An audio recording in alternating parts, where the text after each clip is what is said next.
저는 여호수아서 24장 14절 28절까지를 함께 여러분과 보면서 믿음의 결단이라는 제목을 잡아보았습니다.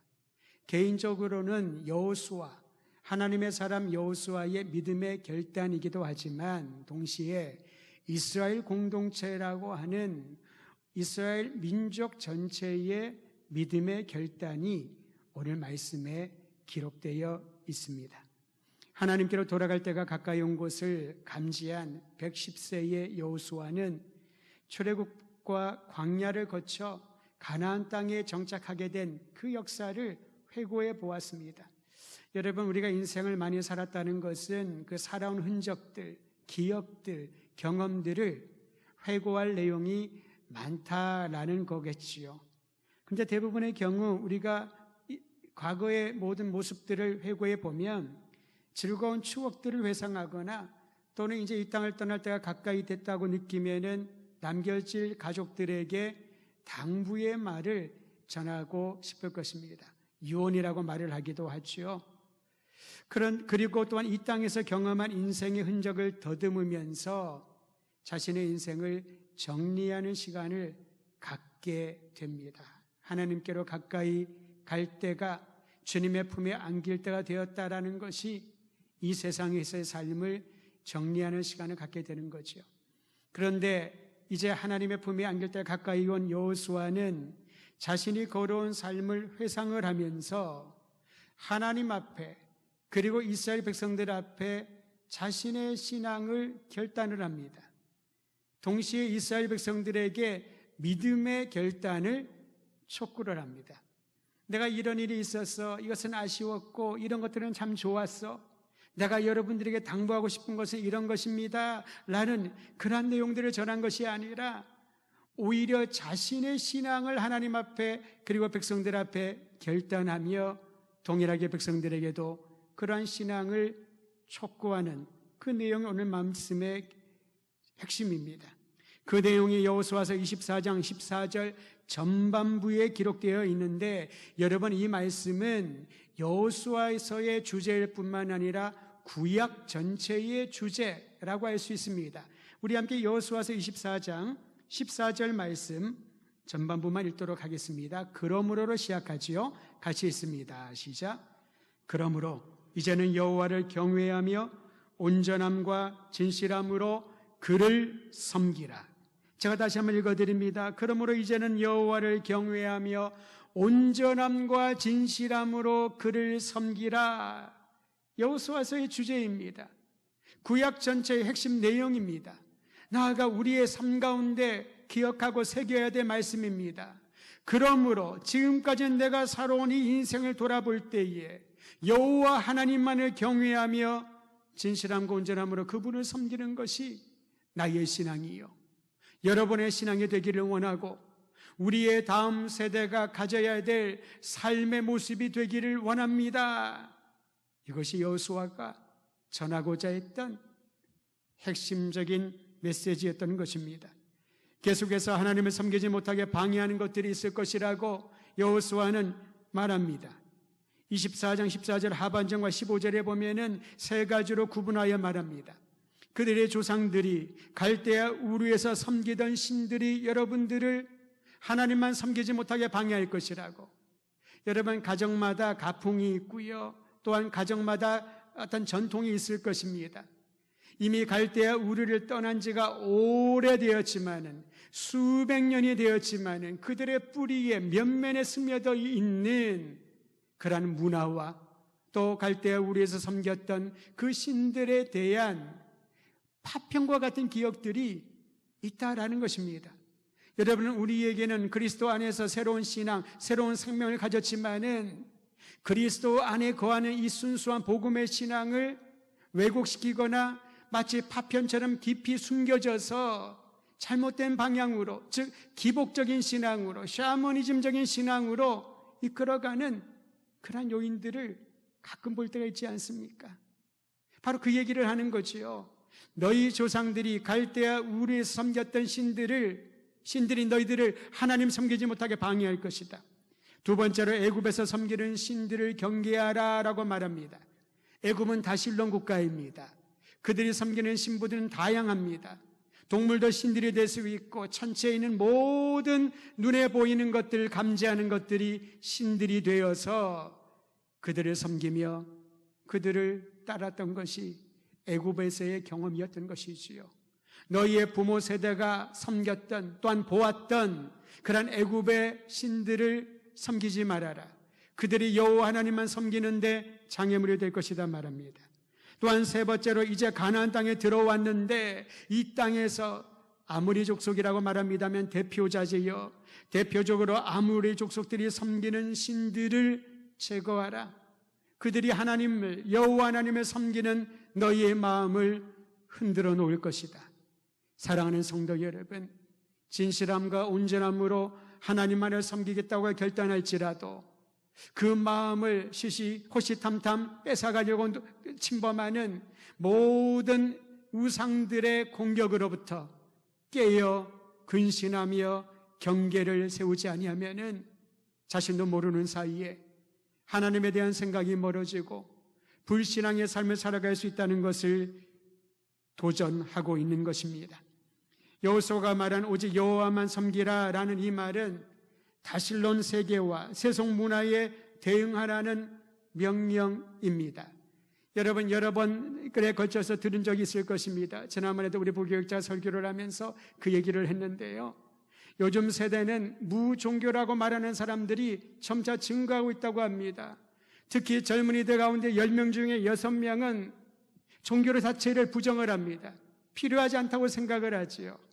단지 기독교 신앙에 대한 부정적인 것이 아니라 종교라는 것 자체에 대하여 그들은 시인하지 않고 있다는 것입니다. 그러한 사고 가운데 예수가 그리스도이시여 복음이시라는 사실을 전해야 되는 것이 우리의 사명인 것이지요.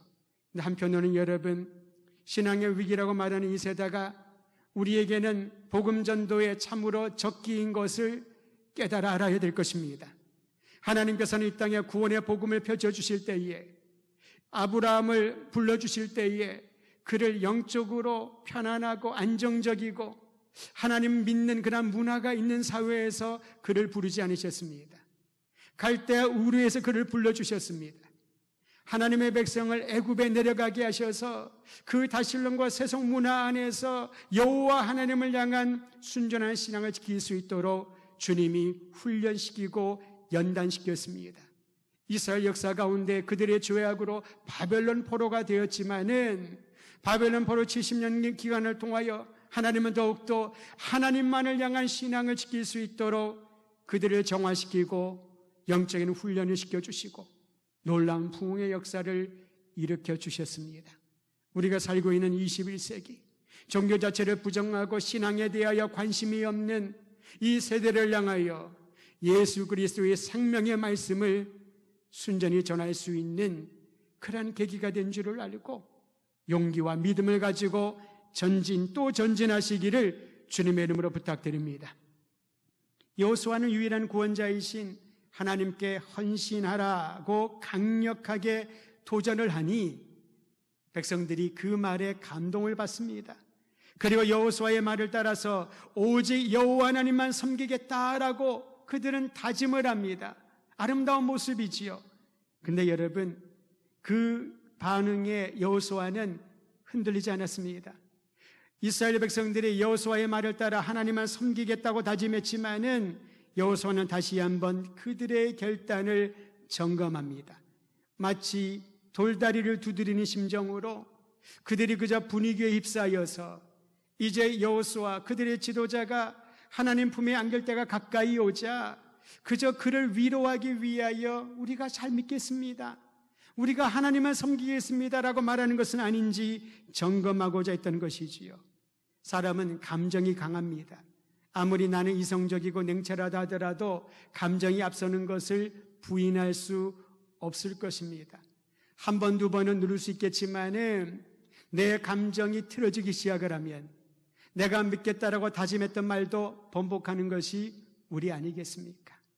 아무리 여호수아의 말을 따라 하나님만 섬기겠다 말하더라도 그것이 그들의 감정적인 반응이 아닌지를 점검해 보고자 했던 것이지요.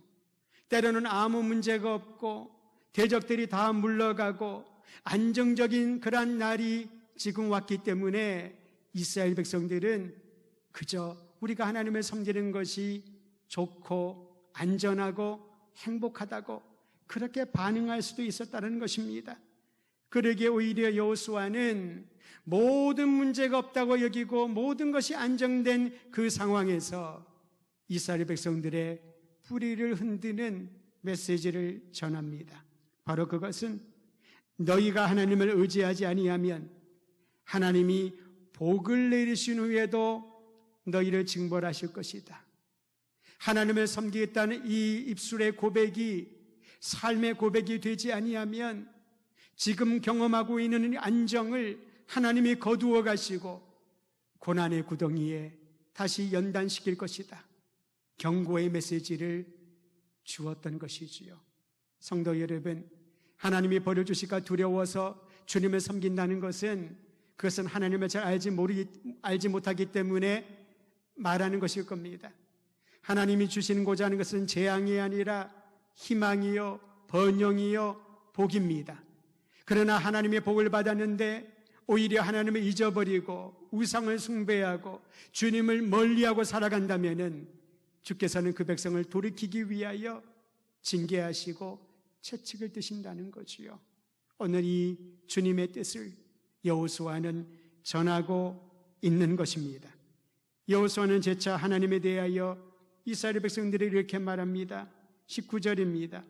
하나님은 거룩하고 질투하는 분이다 라고 가르쳐 줍니다. 하나님은 거룩하시다, 이 말은 무엇을 뜻할까요? 하나님은 어떤 형태의 죄나 악을 허용하지 않는다라는 것입니다. 이 세상의 죄는 중죄가 있고 경범죄가 있죠. 그러나 하나님 앞에 죄는 동일하게 간주된다는 것입니다. 작은 죄가 있고 큰 죄가 있는 게 아니라는 거지요. 작은 죄는 허용해도 괜찮고 큰 죄는 우리가 목숨 걸고 거부해야 된다는 말이 아닙니다. 하나님 앞에 어떠한 형태의 죄의 모양도 갖추지 않는 것이 하나님은 거룩하시기 때문에 거룩한 그의 백성들에게 요구하시는 겁니다. 사랑하는 성도 여러분, 우리가 거룩하신 하나님을 사랑하고 그분의 거룩성을 지켜 살아가기를 원한다면은 어떤 죄의 유혹에 대하여 담대하게 아니다라고 거절하며 물리칠 수 있는 성령의 능력으로 충만하기를 간절히 소망합니다. 하나님은 질투하시는 분이라고 말합니다. 우리가 생각하는 질투는 시기와 질투를 항상 같이 쓰지 않습니까? 비교하면서 생기는 것이 질투하는 마음일 것입니다. 나보다 더 가진 사람은 질투하고 나보다 더 행복하게 보이는 사람은 질투할 것입니다. 내가 경험하지 못한 것을 경험했다고 여기는 이들을 질투하고 시기할 겁니다. 그런데 하나님의 질투는 비교해서 갖게 되는 감정적인 그러한 행동이 아닙니다. 하나님이 질투하신다라는 것은 그의 백성 마음 가운데 두 주인을 섬기기 원치 않는다는 거지요. 하나님은 우리와 1대1의 관계를 갖기를 원합니다. 하나님은 우리의 삶을 다스리시고 충만하기를 원한다는 거지요. 여호수아는 이제 그는 백성들로부터 떠나 하나님의 품으로 돌아가지만 그가 경험했던 그의 인생을 충만히 채운 하나님의 임재가 이스라엘 백성들에게 후손들에게 임하기를 소원하며 도전하였습니다. 하나님은 질투하는 분이니 너희 마음에 다른 이들을 주인으로 삼지 말고 하나님은 거룩하신 분이니 너희 마음에 어떤 죄라도 어떤 형태의 죄라도 허용하지 말라라는 것입니다. 간곡한 여호수아의 요청에 이스라엘 백성들은 동일한 답변으로 결단을 합니다. 걱정 마십시오. 우리가 여호와 하나님만 섬기겠습니다. 그렇게 답변을 합니다. 그럼에도 불구하고 여호수아는 계속해서 그들의 마음을 두드리고 점검합니다. 너희들이 믿음의 결단을 했지만은 두 가지를 기억하라고 합니다. 22절과 23절입니다. 우선 너희 스스로 믿음의 증거가 되라라는 것이지요. 여러분, 오늘 우리 각자에게도 동일하게 적용하기를 바랍니다. 신앙을 갖는다는 것은 신앙의 주체에 이어 우리의 믿음의 대상인 하나님이 우리의 스스로의 삶을 통하여 그분을 증거해야 된다라는 거지요. 아무리 아름다운 말과 재미있는 이야기와 내가 경험한 신비한 영적인 경험을 사람들에게 나눈다 하더라도 어떤 사람들은 처음엔 솔깃할지 모르겠습니다. 굉장히 신비한 경험을 했네. 정말 놀라운 이야기들을 이 사람이 나에게 전해주거나, 그런데 상대방의 마음을, 그에게 신앙의 씨를 뿌리는 것은 우리의 언변이나 우리가 전하는 그런 말의 능력이 있지 않다라는 것입니다. 여러분, 사도 바울 선생이 선포했던 메시지를 기억하시지요? 복음의 도는 십자가의 능력이라고. 사람의 언변이나 어떤 공로나 선한 행위로 사람들이 예수님께로 돌아오는 것이 아니라는 겁니다. 예수를 구주로 영접하는 것은, 십자가의 도를 따르는 것은 하나님의 놀라운 능력인데, 그 능력을 경험한 사람들이 삶을 통하여 스스로가 증거가 되어야 될 때 그 메시지는 강력하게 전파된다는 것이지요. 저는 우리 모든 성도들의 삶이, 우리 교회의 삶이 스스로 하나님의 살아계심과 그 사랑을 증거하는 증거물이 되기를 간절히 소망합니다. 두 번째로 여호수아는 그들 중에 이방신들을 제거하고 하나님을 향하여 살라라고 도전하고 있습니다. 여러분, 믿음은 결단이 중요하지만은 그 믿음의 결단이 열매를 맺게 하는 것은 방향을 하나님께로 향할 때 열매를 맺게 된다는 것입니다. 다시 말하면 믿음은 방향의 문제입니다. 내가 지금 누구를 바라보고 있는가? 이 위기의 순간에 우리가 마음껏 모이지 못하고, 또한 성도들과 사회의 안전을 위하여서 우리가 각자의 처소에서 예배를 드리면서 무엇을 기대하는가? 어디에 있든지 내 마음이 하나님을 향하여 있는지를 점검하는 시기가 되어야 할 것입니다. 여러분, 다니엘이 기도를 우리는 알고 있지 않습니까? 다니엘이 10대 때 바벨론으로 끌려가서 그가 하나님의 계시를 받고 또한 고난을 받았을 때에 그가 80대 중반에서 90세까지 보는 사람들이 있습니다. 거의 이방에서 60, 70년 정도를 그가 보내면서 다니엘이 우리에게 남겨진 신앙의 도전은 무엇이냐면은, 예루살렘 성전이 다 회파되었고 성전에 돌아갈 수가 없었습니다. 그의 몸 역시 바벨론에 끌려가서 고향으로 돌아갈 수가 없었습니다. 그러나 그는 거기에서 하나님을 예배했습니다. 여호와 하나님을 향하여 그는 구별된 시간에 하나님 앞에 엎드려 주님의 약속이 이루어질 것을 믿고 기도하며 희망을 놓지 않았던 것입니다. 그것을 예배가 아니라고 말할 수 있을까요? 성전에서 드리지 못했기 때문에 그 예배는 불완전하다고 말할 수 있을까요? 전혀 그렇지 않습니다. 우리는 포로 시대와 그리고 다니엘서를 다시 새로운 마음으로 읽어야 할 필요가 여기에 있습니다. 비록 눈에 보이는 성전은 다 무너졌지만은, 그들의 가족들이 함께 모여 예배할 수 있는 환경은 아니지만은, 그 어느 때보다도 하나님의 거룩한 역사가 이방 땅 안에서 세계의 중심이라고 하는, 세계를 제패했다는 바벨론 제국 안에서 하나님을 경외하는 사람들을 통하여 나타났던 것이지요. 왜냐하면 그들의 마음은, 믿음은 하나님을 향하여 있었기 때문에 그러합니다. 여호수아는 이스라엘 백성들의 삶 스스로가, 삶 자체가 하나님의 사랑을 증거하는 증거물이 되기를 원했고, 또한 그들의 마음이, 믿음이 하나님을 향하여 나아가는 삶이 되기를 원했던 것입니다. 오늘 우리의 믿음도 점검해 보기를 원합니다. 우리가 하나님을 향하여 예배드릴 때에 나의 마음이, 우리 신앙 공동체의 마음이, 방향이 하나님을 향하여 나가고 있다면은 주께서 행하시는 위대한 일을 경험하게 될 줄 믿으시기를 바랍니다. 이제 이스라엘 백성들은 세 번째로 여호수아에게 믿음의 결단을 보입니다. 첫 번째 14절 말씀을 듣고 우리가 그렇게 살겠습니다 얘기하지 않습니까? 하나님이 복을 내리시지만은 너희가 하나님을 의지하지 아니하면은 징벌하실 것이다. 하나님만 의지하라. 그들이 또 그렇게 하겠다고 말하지 않습니까? 이제 세 번째로 여호수아에게 믿음의 결단을 보입니다. 우리 함께 여호수아서 24장 24절 말씀 가정에서도 한 목소리를 읽어보시면 되겠습니다. 같이 읽도록 하지요. 시작. 백성이 여호수아에게 말하되 우리 하나님 여호와를 우리가 섬기고 그의 목소리를 우리가 청종하리이다 하는지라. 여러분 14절 말씀에 대한 응답인데요, 여호수아는 진실함과 온전함으로 여호와를 섬기라 라고 도전을 했는데 그 도전에 대하여 이스라엘 백성들은 하나를 더 첨가합니다. 우리가 여호와를 섬기겠습니다. 그리고 그의 목소리를 청종하겠습니다. 하나님을 섬긴다는 것은 그의 말씀에 순종한다는 의미이기도 합니다.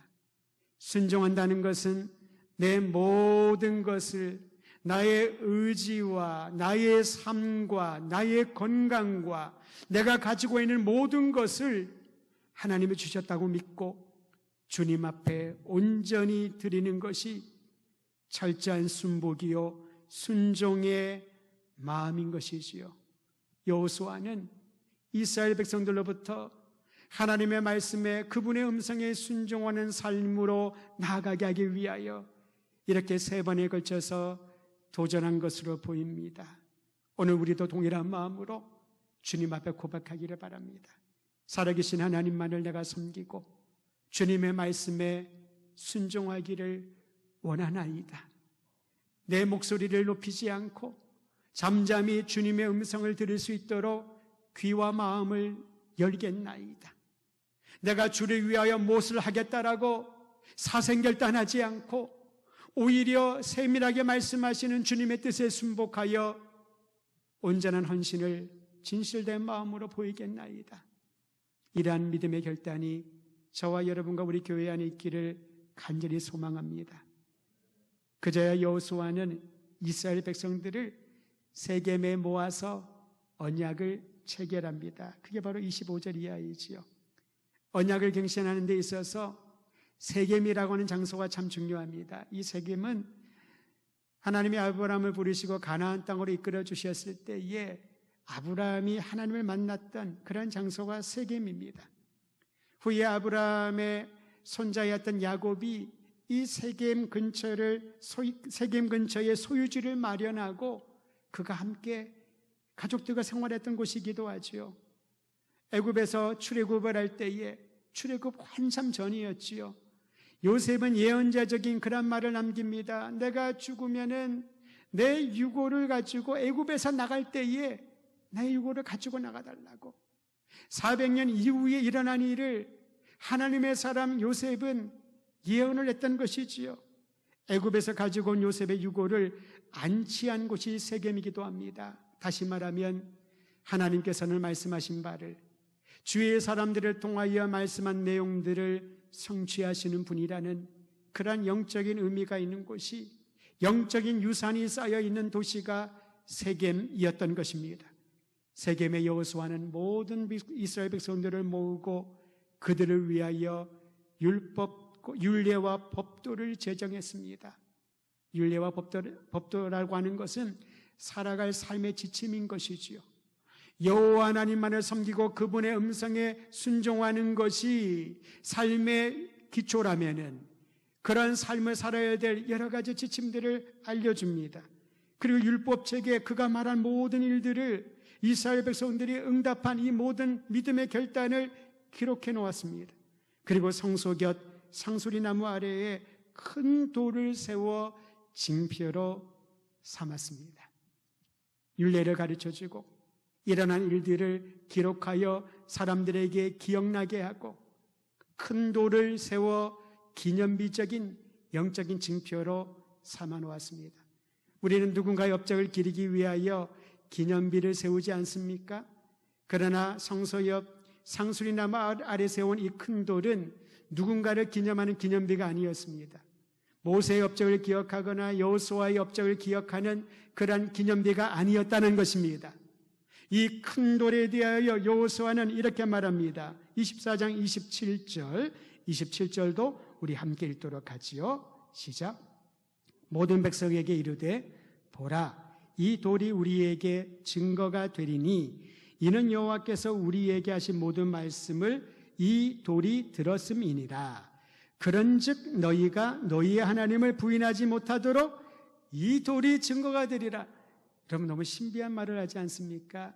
이 돌이 하나님 앞에서 여호수아와 이스라엘 백성들이 대화하고 결단한 믿음의 결단의 내용들을 이 돌이 다 들었다라는 것입니다.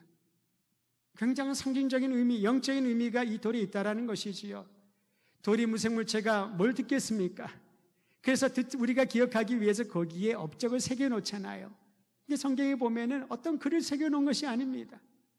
이 돌 자체가, 이 돌이 우리가 한 내용들을 3번에 걸쳐서 너희가 다짐하고 하나님을 섬기고 순종하겠다는 이 믿음의 결단을 이 돌이 들었으니 너희가 결코 부인하지 못하리라. 여러분 논리적으로는 말이 안 되는 것처럼 보입니다. 그러나 영적인 의미에서는 굉장히 의미가 있죠. 사람은 시간이 지나면 말을 자꾸 바꿉니다. 때로는 미워하기도 하고 과장하기도 합니다. 작은 업적을 엄청나게 부풀리기도 하고요. 마치 거대한 위대한 일을 한 영웅으로 만들기도 합니다. 반대로 진실을 왜곡하고 마치 해서는 안 될 일을 한 사람처럼 비난하고 그 역사를 왜곡한 일들이 얼마나 많이 있습니까? 우리 민족이 그것을 경험하고 있지 않나요? 우리와 관련된 모든 주변 나라와 역사를 보면은 말도 안 되는 거짓된 왜곡된 그런 역사들을 기록하고 있지 않습니까? 사관에 따라서 그리고 역사학자에 따라서 후대에 그것이 다르게 기록될 수 있는데 이 돌은 무생물체지만은 이 돌들이 하나님 앞에 한 믿음의 결단을 증거할 것이요 이 돌이 하나님의 언약에 대한 확실한 증거가 되리라. 여러분 우리에게 이 돌과 같이 변치 않는 믿음의 반석이요 생명의 돌이 함께함을 기억하시길 바랍니다. 베드로는 바로 이 산돌 생명의 돌이 예수 그리스도라고 증언하고 있습니다.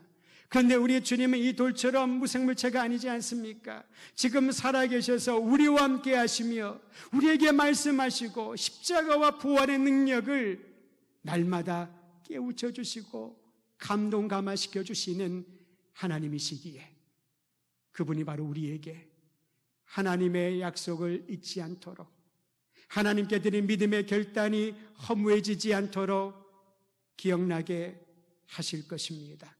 우리의 주님이신 그리스도 예수의 이름을 힘입어서 여호수아의 도전에 하나님 앞에 결단했던 이스라엘 백성들의 믿음의 결단이 오늘 다시 한번 여러분과 저의 입술과 삶을 통하여 나타나기를 간절히 소망합니다. 여호수아는 평생 솔선수범하여 믿음의 여정을 걸어갔습니다. 이스라엘 백성들도 이제 그들이 지도자 여호수아를 따라 하나님만 섬기며 순종하는 백성 되겠다고 다짐했습니다.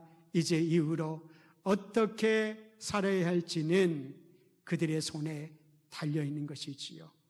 오늘 우리 주 예수 그리스도의 놀라운 은혜를 힘입어 하나님만을 사랑하며 섬기며 주님의 뜻에 따르겠다고 결단하는 성도 여러분, 우리의 이 땅에서의 생애가 어떻게 살아갈 것인지를 스스로 결단하고 스스로의 삶이 증거가 되고 그리고 우리를 도우시는 주님과 함께 아름다운 생명의 열매 맺게 되기를 주의 이름으로 축원드립니다.